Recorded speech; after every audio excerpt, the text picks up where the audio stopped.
નમસ્કાર વિદ્યાર્થી મિત્રો, કનુબેન ચૌધરી, ટીએનટીવી સાર્વજનિક વિદ્યાલય ગોપીપુરા સુરત, કક્ષા 9, વિષય હિન્દી, પ્રકરણ 9 નિર્ભય બનો. લેખક फणीश्वर नाथ रेणु. प्रसिद्ध आंचलिक कथाकार रेणु का जन्म बिहार में वर्तमान बिहार के पूर्णिया जिले के ओराही हिंगना गांव में हुआ था. उनकी शिक्षा दीक्षा उनके गांव विराटनगर नेपाल तथा वाराणसी में हुई. उन्होंने भारत तथा नेपाल के स्वाधीन आंदोलन में सक्रिय भाग लिया तथा कारावास भोगा. कुछ समय तक उन्होंने आकाशवाणी पटना में कार्य किया. अपने पहले उपन्यास मैला आंचल के प्रकाशन के साथ ही वे विख्यात हो गए. उसके पहले वे एक कहानीकार तथा रिपोर्टाज लेखक के रूप में साहित्य जगत में सुपरिचित हो चुके थे. रेणु जी की रचनाओं में उनका जीवन अनुभव मुखरता है. जीवन की सुरूपता कुरूपता को मानवीय सहृदयता तथा पूर्ण तटस्थता के साथ उन्होंने अपनी रचनाओं में व्यक्त किया है. उनकी भाषा में लोक बोलियों के शब्दों का प्रयोग ध्यानाकर्षक, भाषा में ताजगी और नयापन है. मैला आंचल, परती परिकथा, जुलूस, पलटू, बाबू रोड, कितने चौराहे आदि उनके प्रमुख उपन्यास तथा ठुमरी, अग्निखोर, एक आदिम रात्रि की महक आदि उनके प्रमुख कहानी संग्रह है. भारत सरकार ने उन्हें पद्मश्री की उपाधि से सम्मानित किया है. यह अंश उनके उपन्यास कितने चौराहे के 7वां प्रकरण से लिया गया है. विद्यार्थी जीवन में ही मानवीय सामाजिक मूल्यों के प्रति कथानायक मनमोहन का कैसा झुकाव होता है. इस अंश में उसका चित्रण शिक्षक इस पाठ से निर्भयता के गुण का विकास करने का प्रयास करेगा. इसी आधार पर ये यहाँ लिखा गया है, निर्भय बनो. प्रियोदा. प्रियव्रत राय मैट्रिक में पढ़ता है. स्कूल के सभी लड़के और मास्टर उनको प्यार करते हैं. स्कूल ही नहीं, उस छोटे से कस्बे में उनको प्राय सभी जानते हैं. हर रविवार की सुबह बगल में झोली लटकाकर सन्यासी आश्रम के लिए मुठिया वसूलने निकलता है. कभी अकेला, कभी साथियों के साथ. स्कूल का कोई छात्र या शिक्षक बीमार पड़ा कि प्रियोदा अपनी टोली के साथ उसके घर पर हाजिर. जब तक रोगी भला चंगा न हो उसका दल सेवा में जुटा रहता है. अब प्रियोदा ये उनका उपनाम है. प्रियव्रत राय उनका मूल नाम है. मैट्रिक में पढ़ता है. तो ये जो प्रियोदा है सभी लोगों का प्यारा है. स्कूल के टीचर हो, लड़के हो या मोहल्ले के कोई भी लोग हो, उनमें ये सबसे प्रिय है. क्यों? क्योंकि उनकी खासियत है कि स्कूल से जब छुट्टी होती है और रविवार होता है तब आश्रम के लिए मुठिया वसूलने के लिए वे निकल पड़ता है. मुठिया यानी कि मुट्ठी भर अनाज लेने के लिए टोली यानी कि उनके जूथ जो मंडली टोली के साथ निकल पड़ता है. और कोई बीमार हो तो उनकी टोली वहाँ पे हाजिर हो जाती है. और ये व्यक्ति जब तक भला चंगा न हो यानी कि पूरी तरह से ठीक ठाक न हो तब तक ये दल सेवा में जुटा रहता है. रोबी और कालू प्रियोदा के दल में है. उन लोगों में मनमोहन को भी अपने साथ प्रियोदा के दल में शामिल कर लिया. हर शनिवार को परमान के उस पार बालूचर पर प्रियोदा के दल के सदस्य स्कूल की छुट्टी के बाद जमा होते हैं. खेलकूद, गाने बजाने के अलावा प्रियोदा दुनिया भर की खबर सुनाते हैं. रविवार का प्रोग्राम तय करते हैं. किस मोहल्ले में कौन जाएगा मुठिया वसूलने, किस बीमार की सेवा करने कौन कौन जाएगी. अब यहाँ रोबी और कालू ये दोनों प्रियोदा के दल में हैं. अब उन लोगों के साथ मनमोहन नाम का एक नया लड़का उनके दल में शामिल होने के लिए तैयार है. तो उन टोली में क्या होता है कि हर शनिवार परमान एक नदी का नाम है, वहाँ बालूचर यानी कि जो नदी का रेताल तट होता है वहाँ पे ये दल के सभी सदस्य वहाँ स्कूल के छुट्टी के बाद जमा होते हैं. क्यों? शनिवार के दिन. क्यों? तो वहाँ जाके खेलकूद करते हैं, गाने बजाने. इसके अलावा दुनिया भर की जो खबरें है प्रियोदा सब लोगों को सुनाता है. और दूसरा काम क्या होता है कि रविवार के दिन अब हमें क्या काम करना है, कौन से मोहल्ले में जाना है और कहाँ पे मुठिया वसूलने के लिए जाना है, किस बीमार व्यक्ति की सेवा करना है, इन सभी बातों की यहाँ चर्चा होती थी.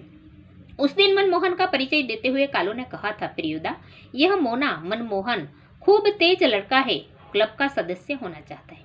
अब जो नया सदस्य आया है मनमोहन, उनका परिचय देते हुए कालू कहता है, ये मनमोहन है, उसका टुक नाम मोना है और ये तेज लड़का है और ये हमारे साथ हमारे क्लब में शामिल होना चाहता है। हर ये बात करता है तो उस दिन प्रियोदा ने जब ये बात प्रियोदा ने मनमोहन को देखा कि मनमोहन को सिर से पैर तक देखकर पूछा, भारतवर्ष के एक ऐसे आदमी का नाम लो जिसे लोग भगवान का अवतार समझते हैं। अब प्रियोदा ने भी उनकी परीक्षा लेने का सोचा और उसे पूछा कि आप ये बताओ कि भारतवर्ष में एक ऐसा आदमी हो कि जिसे लोग भगवान की तरह पूजते हैं। तब मनमोहन ने क्या जवाब दिया, महात्मा गांधी। ठीक है, तुम पढ़ लिख कर क्या बनना चाहते हो, दूसरा सवाल करते हैं।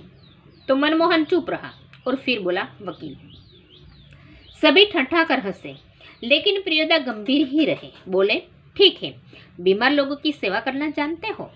अब जब मनमोहन कहता है कि मैं वकील बनना चाहता हूँ तो सब लोग हंसते हैं, लेकिन प्रियोदा हंसता नहीं, वो गंभीर रहता है और बाद में सवाल करता है कि बीमार लोगों की सेवा करना जानते हो। तब मोना क्या कहता है, सीख लेंगे। तब प्रियोदा कहता है, शाबाश, यदि रोगी हैजा से पीड़ित हो तो। तब प्रियोदा क्या कहता है कि आप सीख लेंगे, ये तो मैं समझ गया, लेकिन अगर ये हैजा से पीड़ित हो तो, हैजा यानी कि कॉलेरा। तब मनमोहन चुप रहा क्योंकि हैजा के नाम से उसे डर लगने लगता है। वे चुप रहता है। तो दूसरा सवाल प्रियोदा करते हैं कि गाना जानते हो। तब मोना कहता है, जी। और अगला प्रश्न, तैरना। मोना जवाब देता है, जी नहीं। प्रियोदा ने सूर्यनारायण नामक सदस्य से कहा, सूरज। मोना तैरना नहीं जानता। तब ये कहता है कि सीख जाएगा, एक दिन उठाकर पानी में फेंक दूंगा, खुद तैरने लगेगा। सभी हंसे। सूर्यनारायण पढ़ने में कमजोर है, लेकिन शरीर उसका मजबूत है। रोज 100 दंड बैठक करता है। उसके साथ ही सूरज पहलवान कहते हैं। उसको दल के सदस्यों को तैरना सिखलाना उसी का काम है। उस दिन सभी ने नए सदस्य मोना यानी कि मनमोहन से गीत सुनने की इच्छा प्रकट की। मनमोहन पहले लजाया, किंतु जब प्रियोदा ने आग्रह किया तो उसने खंखार कर गला साफ किया। कौन गीत गाए वह उसने शुरू किया। अब यहाँ प्रियोदा के दल में एक सूर्य नारायण नामक सदस्य है। उसे लोग सूरज नाम से पुकारते हैं और ये तैरना सिखाता है। और ये पढ़ने में इतना तेज नहीं, लेकिन शरीर उसका हट्टा कट्टा है और ये इसे सब लोग पहलवान कहते हैं क्योंकि वो रोज 100 दंड बैठक करता है। अब आज जो नया सदस्य मोना है, मनमोहन से गीत सुनने की इच्छा सब लोग रखते हैं। इधर प्रियोदा ने जब पहले तो मनमोहन लजाता है, लेकिन बाद में प्रियोदा ने जब आग्रह किया तो गला खखार कर साफ किया और उसने शुरू किया। राम रहीम ना जुदा करो भाई, दिल को सच्चा रखना जी। गीत समाप्त होने के बाद प्रियोदा बोले, वाह, बहुत मीठा गला है तुम्हारा। कालू, तुम प्रभात फेरी वाले दोनों गीत मोना को सिखा देना। और जब मोना ये गीत सुनाता है तब प्रियोदा क्या कहते हैं कि बहुत मीठा आवाज है, अब तुम प्रभात फेरी वाले गीत सिखा देना। प्रभात फेरी यानी कि सुबह में प्रभात गली मोहल्ले में निकलकर जो गीत गाए जाते हैं उसे हम प्रभात फेरी कहते हैं। ये प्रभात फेरी किसी स्वतंत्र दिन पर, किसी अच्छे अवसर पर और किसी धार्मिक त्यौहार पर और रोज भी गाया जा सकता है। सूरज पश्चिम की ओर झुक गया, बालूचर पर लाली उतर आई। परमान की धारा पर डूबते हुए सूरज की अंतिम किरण झील मिलाई। पखेरु दल बांधकर बास वन की ओर लौटने लगे। प्रियोदा के दल के सभी सदस्य पंक्ति बांधकर लौटे। पुल के पास एक गाड़ीवान तन्मय होकर गीत गा रहा था। बोला गरीबन दिन पहिया, हरब बोला गरीब दिन। अब होता क्या है कि उधर सूरज पश्चिम की ओर झुक गया है बालूचर पर लाली उतर आई, यानी कि जहाँ पे ये लोग बैठे थे वहाँ सूरज पश्चिम की ओर ढलने से जो लालिमा होती है ये उतर आती है, और परमान यानी कि नदी की धारा में डूबते हुए सूरज की अंतिम किरणें झिलमिलाने, ऐसा वहाँ का जो वातावरण है इसका यह वर्णन किया है। और पंखेरु दल बांधकर यानी कि सब लोग अब पंखी लौटने लगते हैं। इधर प्रियोदा के दल भी सभी सहद्य एक दूसरे के हाथ में पंक्ति बांधकर लौटने लगते हैं। इतने में होता क्या है कि एक गाड़ीवान तन्मय होकर गा रहा था, बोला गरीबक दीन पहिया हरब, बोला गरीबक दीन। उस पंक्ति के साथ सूरज ने भी उसी सुर में सुर मिलाकर गाना शुरू किया। एक टाले लोटा जल बेटा, छल तीन पनिया, पीबे तकाल लोटा लेलक छिन, ऐसे पंक्तियां गाने लगता है। कृत्यानंद झा ने कहा, विद्यापति की लाचारी है। लाचारी लाचारी टठाई, इतने में आवाज आती है गोली की। बालूचर के उस पार से किसी ने फायर किया। एक पंखेरु बालू पर गिरकर छटपटाने लगा। उसका जोड़ा विकल होकर बहुत देर तक रोता रहा। मटमैले अंधकार में एक अर्धनीली मुंह से आदमी दौड़ा आया और मरी हुई चिड़िया के डैने को पकड़कर चिल्लाया, मिल गया हुजूर। अब क्या होता है कि ये लोग वहाँ पे ऐसे गाने गा रहे थे, उतने में बंदूक की आवाज़ आती है और एक पंखेरु वहाँ छटपटाने लगता है और उसका जोड़ा विकल होकर दूर देर तक रोता रहता है। इधर ये लोग वहाँ देखते हैं कि ऐसा जो वहाँ हो रहा है, ये देखकर उधर जो ये लोग बैठे हुए हैं वो देखते हैं कि वहाँ चिड़िया को डैने को पकड़कर चिल्लाए और बोलते हैं कि मिल गया हुजूर। इब्राहिम बोला, सब डिप्टी साहब का अर्दली है, शाला भारी खचड़ा है। तब उन लोगों में जो सदस्य है यानी कि प्रियोदा की टोली में एक इब्राहिम नाम का लड़का है, ये क्या कहता है कि सब डिप्टी साहब का अर्दली है, शाला भारी खचड़ा है। प्रियोदा ने मुंह से अचानक निकला, हॉल्ट।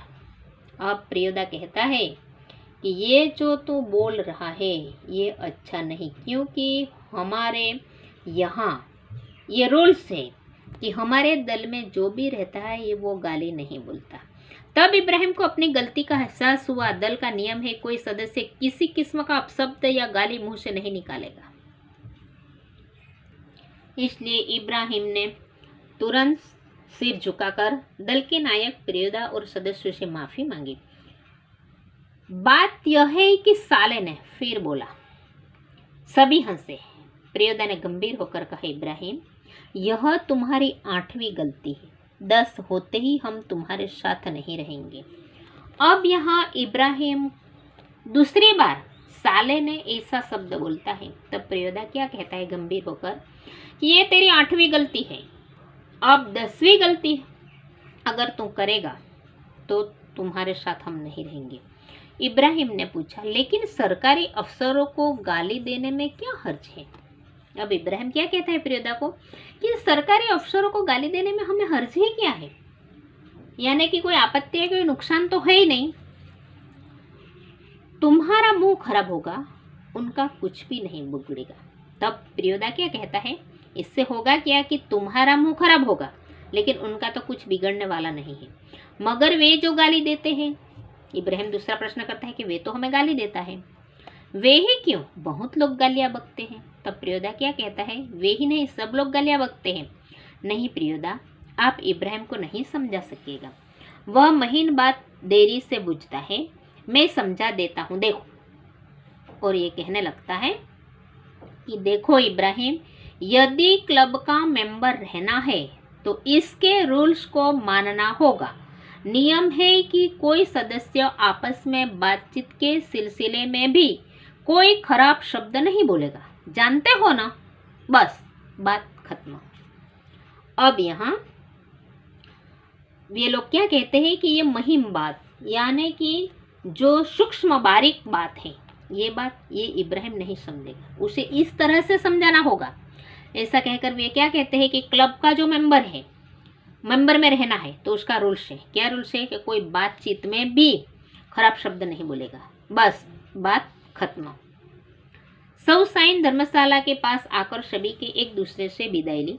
कालू ने कहा, मोना तू रास्ते में डरेगा, मैं जानता हूँ, चल मैं पहुँचा दूँ।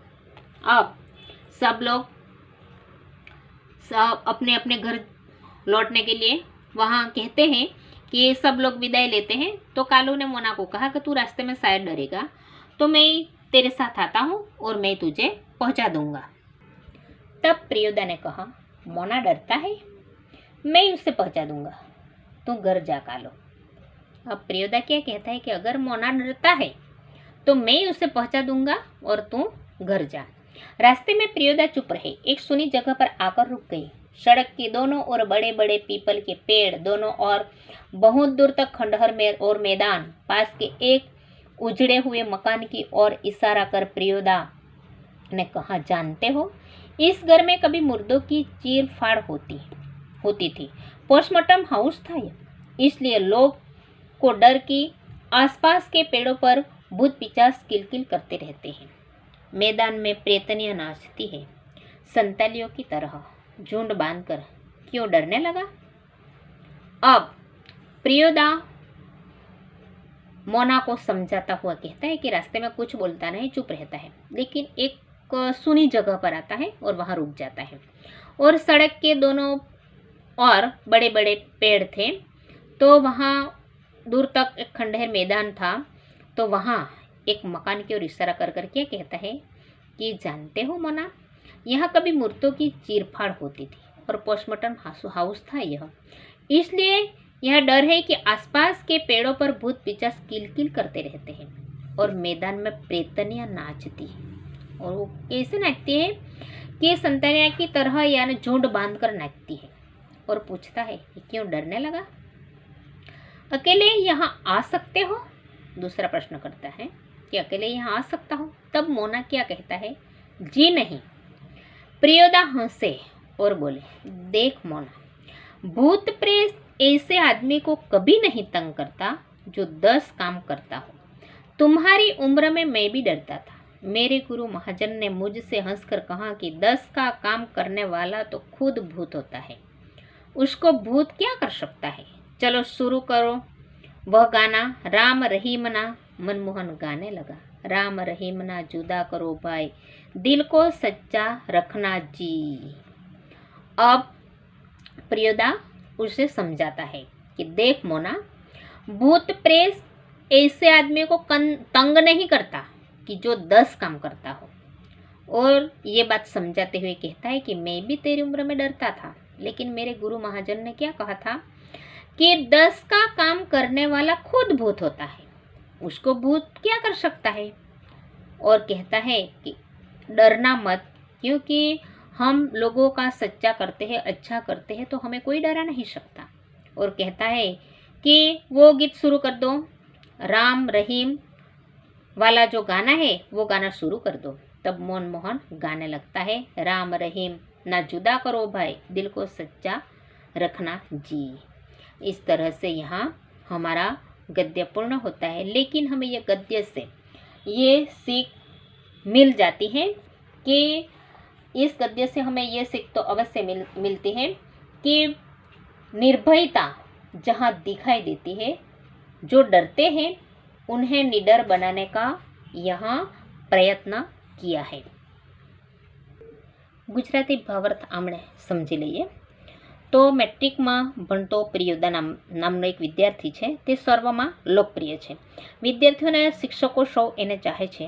દરેક રવિવારે સવારે સન્યાસી આશ્રમ માટે એક મુઠ્ઠી અનાજ માંગવા નીકળે છે અને બીમાર વિદ્યાર્થીઓ કે શિક્ષકની તે સેવા કરે છે। એ માટે તેણે એક ક્લબ બનાવી છે અને તેનો એ પ્રમુખ છે અને દરેક લોકો એનું માન જાળવે છે। હવે દર શનિવારે એ લોકોનો એક પ્રોગ્રામ હોય છે કે દર શનિવારે પ્રિયોદાના દળના સભ્યો પરમાન નદીના પેલે પાર એક બાલુચર નામના સ્થળે ભેગા થાય છે અને ત્યાં હસે છે, રમે છે અને રવિવારનો કાર્યક્રમ જે કોઈ હોય તે નક્કી કરવાનું કામ કરે છે। એની સાથે બધાને એની જાણ કરવામાં આવે છે કે કાલે ક્યાં જવાનું છે, ક્યાં માંગવા મુઠિયા વસૂલ કરવા એટલે કે ક્યાં આપણે દાન માંગવા જવાનું છે, કોણ આ બીમાર છે, એ બધી ચર્ચા ત્યાં કરવામાં આવે છે।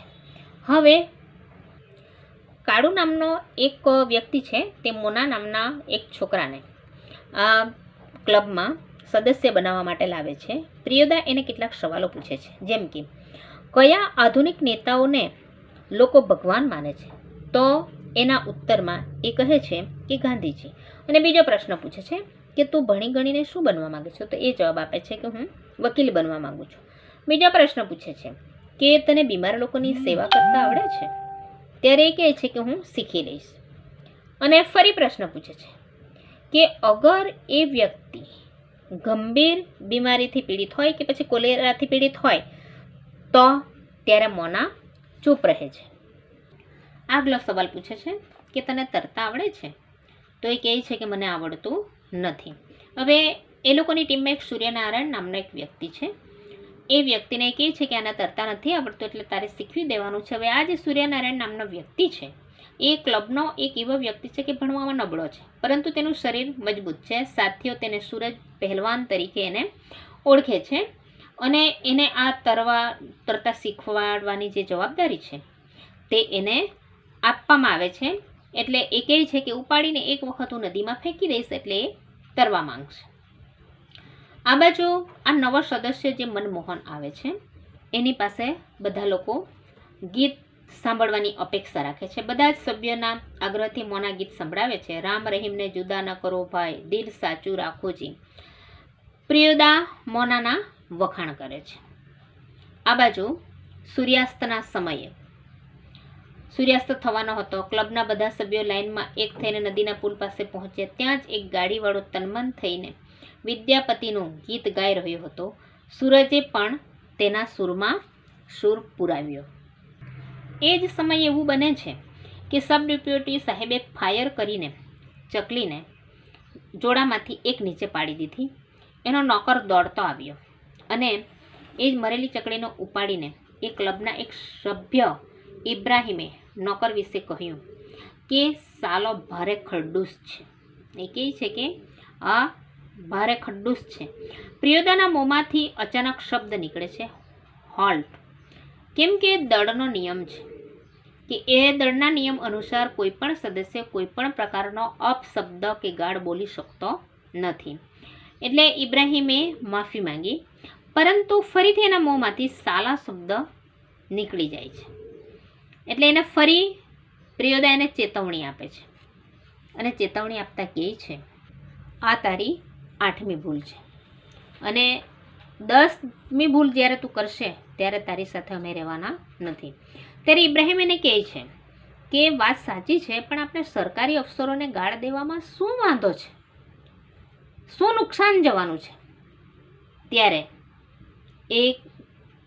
તે વખતે ક્લબના નિયમને યાદ આપીને ઇબ્રાહીમને શાંત પાડી દેવામાં આવે છે। કેમ કે એ આમ સમજે વારંવાર એ દલીલ કરે છે, એટલે એને સમજાવવામાં આવે છે કે આ ક્લબનો નિયમ છે, રૂલ્સ છે કે આ ક્લબમાં રહેવું હોય તો કોઈ પણ પ્રકારે આપણે ગાળ બોલવાની નથી।